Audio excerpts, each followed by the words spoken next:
कोई चीज़ सेल कर रहे हैं और जो डिस्काउंट की पॉलिसी है, कुछ डिस्काउंट आप ऑन इनवाइस देते हैं, मतलब सेल करते हुए डिस्काउंट देते हैं, और कुछ डिस्काउंट आप बाद में देते हैं जिसको हम अर्ली कैश पेमेंट डिस्काउंट भी कह सकते हैं, या कोई टारगेट अचीवमेंट डिस्काउंट हो सकता है, कुछ भी हो सकता है। तो उसकी हम किस तरीके से रिपोर्टिंग करें कि जो बाद में PRA का नोटिस है उससे हम बच सकें, यानी कि टैक्स कंप्लाइंस किस तरीके से की जाए कि बाद में जो सब्सिक्वेंट नोटिस है उसको हम हैंडल कर सकें। आज के इस छोटे से टॉपिक के अंदर हम इसको स्टडी करेंगे। आप देख रहे हैं प्रैक्टिकल लर्निंग हाउस, मैं हूं फ़हीम महबूब।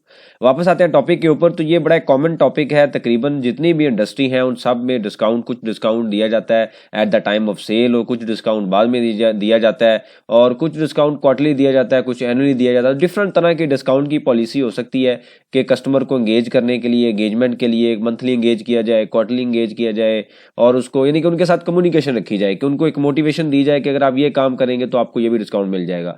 तो इस तरीके से अगर हम एक एग्जांपल लेते हैं कि एक प्रोडक्ट मैंने कंसीडर किया है, कोई भी आप एक प्रोडक्ट बना रहे हैं जिसकी वैल्यू विदाउट टैक्स जो है 1 लाख है, 18% उसमें GST है, और ग्रॉस अमाउंट है उसकी 1,18,000 रुपया। साथ ही आपकी एक डिस्काउंट पॉलिसी है जिसमें आप ऑन इनवाइस आप 10% देते हैं, मतलब जब आप कोई चीज़ परचेज कर रहे होंगे तो उसके ऊपर आप 10% डिस्काउंट सेम टाइम पे आज ही ले लेंगे। और अगर आप लेट्स से 30 डेज के क्रेडिट पीरियड पे कोई चीज़ सेल कर रहे हैं, कस्टमर है उसको आप सेल कर रहे हैं कि जी आपका जो क्रेडिट पीरियड है ना वो 30 डेज है, कि विद इन 30 डेज आपने पेमेंट करनी है। लेकिन अगर फॉर एग्जांपल आप 10 दिन के बाद पेमेंट कर विद इन 10 डेज पेमेंट करते हैं ना, तो आपको 5% एक्स्ट्रा डिस्काउंट मिलेगा। तो अब कस्टमर क्या करेगा, वो 5 दिन के अंदर पेमेंट कर लेगा और 5% डिस्काउंट ले लेगा। अब मसला ये है कि मैं जब सेल कर रहा हूँ उस टाइम तो मैंने 10% डिस्काउंट दिया और मेरी इनवाइस भी रिपोर्ट होगी, सारी चीज़ें ओके हो गई। अब मुझे नहीं पता, अनसर्टन चीज़ है कि कस्टमर अवेल करेगा कि नहीं करेगा। लेकिन 10 दिन के बाद उसने 10 दिन से पहले उसने कहा जी मैं तो आपको पेमेंट कर रहा हूँ, तो 5% जो डिस्काउंट है वो आप मुझे दें। तो इस तरीके से टारगेट अचीवमेंट डिस्काउंट भी हो सकता है, कुछ भी डिस्काउंट हो सकता है जो अनसर्टन है, फ्यूचर के ऊपर डिपेंडेंट है। तो उसको कैसे रिपोर्ट किया जाए। अब इसको हम इस एग्जांपल को फर्दर कंटिन्यू करते हैं कि अब आपने ये इस 1 लाख के ऊपर जो डिस्काउंट है वो दे दिया 10% for example eight the time of invoice, और इसके ऊपर आप GST अब चार्ज करेंगे। अब इसके ऊपर जो GST बनता है वो बनता है 16,200 रुपया। अब आपने ये इनवाइस कर दी कस्टमर को। अब होगा क्या कि अब यही जो अमाउंट है वो 10 तारीख हर महीने 10 तारीख तक नेक्स्ट सी के अंदर 90,000 रिपोर्ट कर देंगे और सेल टैक्स जो है वो जमा करवा देंगे सेल टैक्स रिटर्न के अकॉर्डिंगली। अब कुछ टाइम के बाद आपके पास डिस्काउंट आता है, और ये जो डिस्काउंट कौन सा होता है, ये 5% आपका कैश डिस्काउंट है। अब मैं इसी ट्रांजेक्शन को आगे कंटिन्यू करता हूँ कि साल के एंड में जाके जब आपने इनकम टैक्स रिटर्न फाइल करनी है तो उस टाइम पे क्या होगा कि आप यहाँ पे हम लिखेंगे सेल है, उसके बाद हम लिखेंगे जनाब कॉस्ट ऑफ सेल है, और फिर हम लिखते हैं GP है, और फिर हम एक्सपेंसेस है, एक्सपेंसेस में लिखते हैं कि कॉन्ट्रैक्चुअल डिस्काउंट हो सकते हैं, उसके बाद जो आप कैश डिस्काउंट हो सकता है, और कॉन्ट्रैक्ट कुछ भी हो सकता है। तो यहाँ पे तो हमने 90,000 रिपोर्ट कर दिया। फॉर एग्जांपल इसकी जो कॉस्ट थी वो 70,000 थी, और GP आता है 20,000, और यहाँ पे हम ये कहते हैं जी कस्टमर ने 5,000 रुपया भी अवेल कर लिया था, मतलब 10 दिन के अंदर उसने पेमेंट कर दी, तो 5% उसने ये भी ले लिया। अब होगा क्या कि इस डिस्काउंट को PRA वाले जो है, पंजाब रेवेन्यू अथॉरिटी वाले जो है, या SRB वाले हैं, वो ये कंसीडर ये करते हैं कि ये कमीशन मॉडल है। हालांकि आप फिजिकल चीज़ें सेल कर रहे हैं लेकिन वो इसको कंसीडर नहीं करते।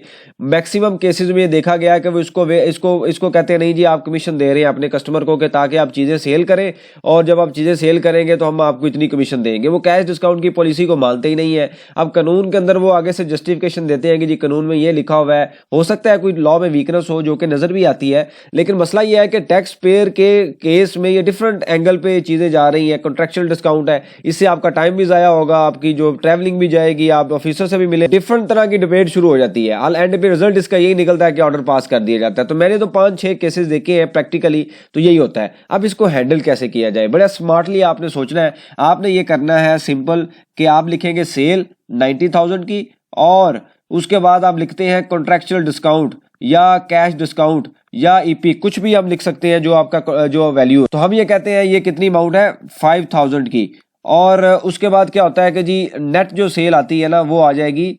85,000 की। अब ये जो सेल है इस तरीके से आप रिपोर्ट करेंगे। ऑब्वियसली मेन पेज पे ये वैल्यू आप 90,000 की जगह पे 85 आएगी। नोट्स टू द अकाउंट जो बनते हैं, जो भी हम कह सकते हैं, उसके डिटेल में ये वैल्यू अवेलेबल होगी। नॉर्मली जो पीआरए की जो मैंने साइकी देखी है, जो उनकी वे और इंटरप्रिटेशन देखी है या वे ऑफ प्रेजेंटेशन मैंने देखी है कि जो रिव्यू करते हैं, ये प्रैक्टिकल सिनेरियो बता रहा हूँ सारा, वो जीपी से नीचे नीचे देखते हैं, क्योंकि उनका पार्ट होता है सर्विस से नेचर रिलेटेड कि सर्विस के ऊपर क्या टैक्स विदल्ड हुआ या नहीं हुआ। तो सर्विस में क्या आ जाता है, कैरिज सर्विस आ सकती है, लॉजिस्टिक सर्विसेज आ सकती है, सेल प्रमोशन सर्विसेज आ सकती है, एडवर्टाइजमेंट सर्विसेज आ सकती हैं। इसी तरीके से कुछ एडमिन के अंदर सर्विसेज आ सकती हैं जो कि आपने जिनकी फिजिकल एग्जिस्टेंस नहीं है। मतलब ये है कि वो आप एक सर्विस ले रहे हैं, फिजिकली चीजें बाय नहीं कर रहे। तो जीपी से पहले पहले अगर आपका बिजनेस मॉडल ही टेंजिबल एसेट की चीजों के ऊपर है, मतलब आप चीजें फिजिकल सेल करते हैं, तो वो जीपी से पहले देखते ही नहीं है। ये प्रैक्टिकल सिनेरियो में आपको बता रहा हूं, क्योंकि वो ये समझते हैं जब आप वर्ड यूज करेंगे ना डिस्काउंट का, तो वो यही समझेंगे कि ये जो डिस्काउंट है वो सेल से रिलेटेड है, सर्विस से रिलेटेड नहीं है। हाँ, अगर आप जीपी से नीचे दिखाते हैं तो वो इसको एडवर्टाइजमेंट एक्सपेंस या सेल प्रमोशन एक्सपेंस या कॉन्ट्रेक्चुअल एक्सपेंस की फॉर्म में आपको नोटिस भेज देंगे, जिसमें बाद में आप उसको जस्टिफाई करेंगे। अगर ऑफिसर या आपके सिस्टम में कोई ऐसा कंट्रोल नहीं है कि आप उसको जस्टिफाई कर सके, तो आपको आपके ऊपर ऑर्डर पास कर देगा। तो इनडायरेक्टली ये अमाउंट बहुत बड़ी बड़ी अमाउंट होती है, ज्यादा अमाउंट्स होती हैं। कुछ केसेस में तो मैंने 1 बिलियन की अमाउंट भी देखी हुई है कि 1 बिलियन तक ये जो डिस्काउंट है वो अदर डिस्काउंट में आ जाता है। तो जस्टिफाई करना काफी मुश्किल होता है। तो इस वजह से आप इसको यहां पे अगर रिपोर्ट करें, हाँ, इनकम टैक्स के केस में जब आपने मिनिमम टैक्स पे करना है तो याद रखें वो 90,000 पे करना है, वो नेट सेल पे नहीं करना, क्योंकि यही सेल जो है वो tax return, sale tax return के अंदर रिपोर्टेड है। तो ये आपने सिर्फ एक डिफरेंशिएट करना है इनकम टैक्स में और पंजाब रेवेन्यू अथॉरिटी के जो रूल्स है उनके मुताबिक, और इस आपने प्रेजेंटेशन चेंज करनी है। और आपका बहुत बड़ा एक चैलेंज होगा जो बाद में आप डिस्कस करते हैं, जाके समझाते हैं, डॉक्यूमेंटेशन लेते हैं, सारी फाइलें बनाते हैं, वो आप इसको हैंडल कर सकेंगे। ये बड़ी अमाउंट होती है बिजनेस में, क्योंकि आप देखें तो आप 10% टोटल डिस्काउंट है, 5 ये दे रहे हैं, तो डिस्काउंट की तो पॉलिसी काफी बड़ी होती है। सबसे बड़ा एक्सपेंस होता है ये रिपोर्ट है जो बाद में हम रिकॉर्ड करते हैं। कुछ बिजनेस में तो ये होता है कि आप 2-3% ऑन इनवाइस देते हैं, 4-5% जो है ऑफ इनवाइस होता है, यानी कि ये फिगर काफी बड़ी हो जाती है, 50% से भी ज्यादा हो जाती है। तो इस केसेस में आप इस तरीके से इसको रिपोर्ट करें, प्रेजेंटेशन चेंज करें, लॉ के मुताबिक सारी चीजों को लेके आए, ताकि आप फ्यूचर की जो कंप्लाइंस है उससे ज्यादा से ज्यादा कंप्लाइंस कर सके और आपके ऊपर फ्यूचर की जो नोटिस है वो डिफरेंट अथॉरिटी वो कम से कम रिसीव हो। इससे रेलेवेंट कोई सजेशन हो, क्वेश्चन हो, मेंशन कीजिए, उसके ऊपर हम डिस्कशन करेंगे ताकि जो लर्निंग का प्रोसेस है कंटिन्यू रहे। थैंक यू वेरी मच, जज़ाकल्लाह।